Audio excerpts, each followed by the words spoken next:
এই গ্রামে কোনো গাড়ি চলে না, নেই কোনো সড়ক, নেই কোনো শব্দদূষণ, নেই হর্নের বিরক্তি। যেন সময় থেমে আছে পাহাড়ের কোলে। তবে সেখানে পৌঁছানোর একমাত্র উপায় হলো কেবল কার। ইউরোপের স্বপ্নময় দেশ সুইজারল্যান্ডে অবস্থিত এই মনোমুগ্ধকর পাহাড়ি গ্রামের নাম মারেন। বার্নিজ ওভারল্যান্ড অঞ্চলের এক টুকরো মধ্যযুগীয় বসতি। একসময় এই গ্রামে যাতায়াত ছিল দুঃস্বপ্নের মতো। বছরের পর বছর বাইরের পৃথিবী যেন কেবল দূর থেকে দেখা যেত। প্রয়োজনীয় জিনিস আনতে গ্রামবাসীদের প্রতিদিন পাহাড় বেয়ে ৩ ঘন্টা নিচে নেমে যেতে হতো। কঠিন সেই পথ, কাঁপানো ঠান্ডা আর ঝুঁকিপূর্ণ ওঠানামার মধ্য দিয়েই চলত তাদের জীবনযুদ্ধ।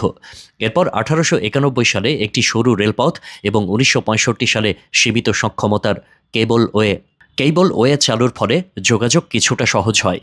তবে গাড়ির রাস্তা তৈরি করা যায়নি আজও, কারণ পাহাড়ের খাড়া গঠন এবং পরিবেশগত বিধিনিষেধ।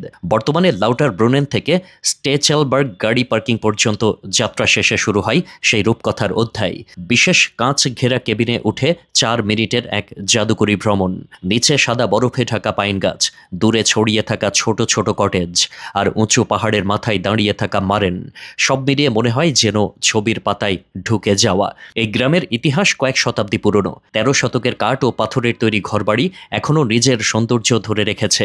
সরু রাস্তার দুই পাশে সারি সারি অতিথিশালা, ছোট রেস্তোরাঁ আর উষ্ণ পরিবেশ যেন পর্যটকদের আটকে রাখে ঘন্টার পর ঘন্টা।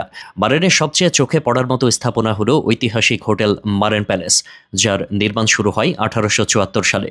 সুইজারল্যান্ডের প্রথম প্রাসাদ নামে পরিচিত এই হোটেলের অতিথি তালিকায় ছিল স্কি দুনিয়ার তারকারা। এমনকি হলিউড অভিনেত্রী রিটা হেওয়ার্থও এখানে অবস্থান করেছেন।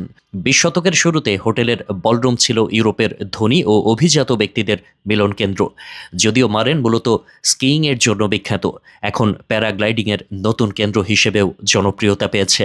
স্থানীয় বাসিন্দা বার্নার্ড লরেন পরিবার ১৮৯০-এর দশক থেকেই এখানে পর্যটক উন্নয়নের সঙ্গে জড়িত। তার পিতামহ হেনরি লান প্রথম ব্রিটিশ পর্যটকদের এই পাহাড়ি গ্রামে নিয়ে আসেন। পরে ১৯৩০ সালে এখানে দেশের প্রথম স্কি স্কুল চালু হয় এবং ১৯৩১ সালে অনুষ্ঠিত হয় প্রথম আলপাইন বিশ্ব স্কি চ্যাম্পিয়নশিপ, যা মারেনকে বিশ্বের মানচিত্রে এনে দেয়। বাইরের মানুষের কাছে বিচ্ছিন্ন মনে হলেও স্থানীয়দের কাছে কেবল কারই দৈনন্দিন জীবনের অবিচ্ছেদ্য অংশ।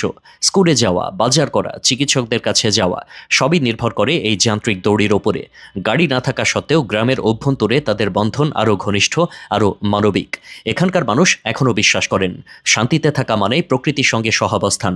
পাহাড়ের মাথায় দাঁড়িয়ে থাকা এই গ্রামটি যেন প্রমাণ করে, আধুনিকতার সব সুবিধা না থাকলেও সুখী ও সুন্দর জীবন সম্ভব। আর এই সৌন্দর্যের সবচেয়ে বড় উপহার হলো শান্তি, নিস্তব্ধতা আর অসাধারণ প্রকৃতির সান্নিধ্য, যা মারেনকে বিশ্বের অনন্য ভ্রমণ স্বর্গে পরিণত করেছে।